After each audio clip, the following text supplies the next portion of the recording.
Now, GPs will be voting in a conference next month whether to cut the hours they're open to just 9 till 5.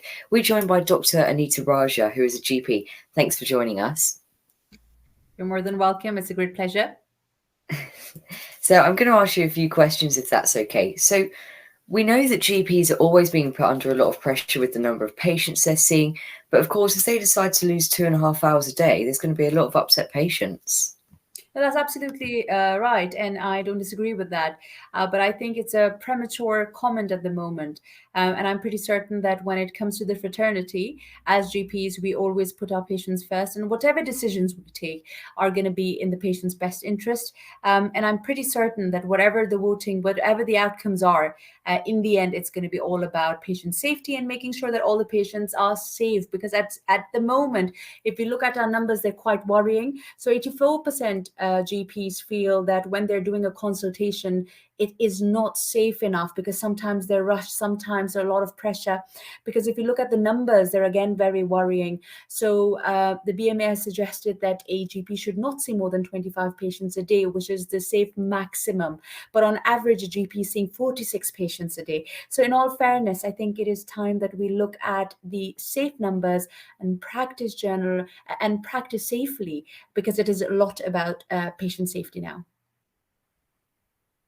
And so you feel this is the right way to fix it? Because I was actually quite shocked when you said that a minute ago about how many patients you are actually seeing. So do you feel this is the right way to fix the overload of patients by sort of cutting the hours to make sure all of them are seen safely, but yeah, with the right amount of time? So basically, I certainly don't have an opinion when it comes to the cutting down of the hours, because I think it's a premature issue at the moment. We haven't voted in yet. We don't know where we're going.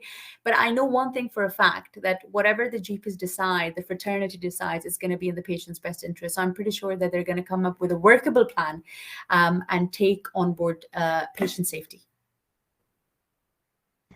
And so the government has announced 6,000 new GPs by 2025. That means there's going to be a new GP around every 5 days for the next 3 years. Is this going to help to make a difference? And is the government promoting more GPs? So if you look at the issue here, the issue at hand is that we've got a workload issue and we've got a workforce issue. So we certainly don't have enough GPs, and the workload is drowning the amount of GPs that are still in work.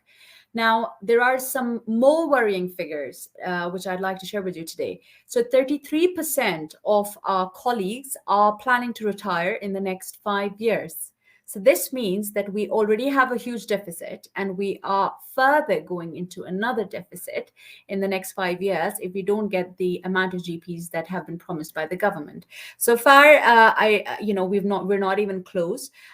We are, I think, 1,600 GPs less already since 2015. Whereas if we look at the practice sizes, we've gone up by 2,200 patients per practice. So the population is growing and the amount of clinicians are shrinking. So this is very concerning. I mean, 6,000 GPs in addition would definitely help, but I don't think that that is going to solve the problem. We need much more help, much more funding.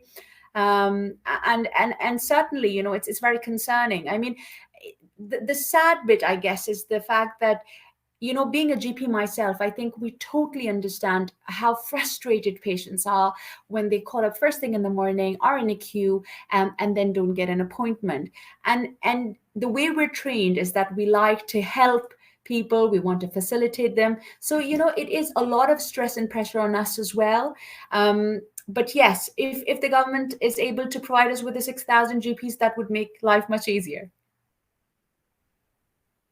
Well, thank you very much. That's all I've got for questions, but thank you very much. Thank you very much for joining me, Dr. Anita Raja. Good morning, Nisi.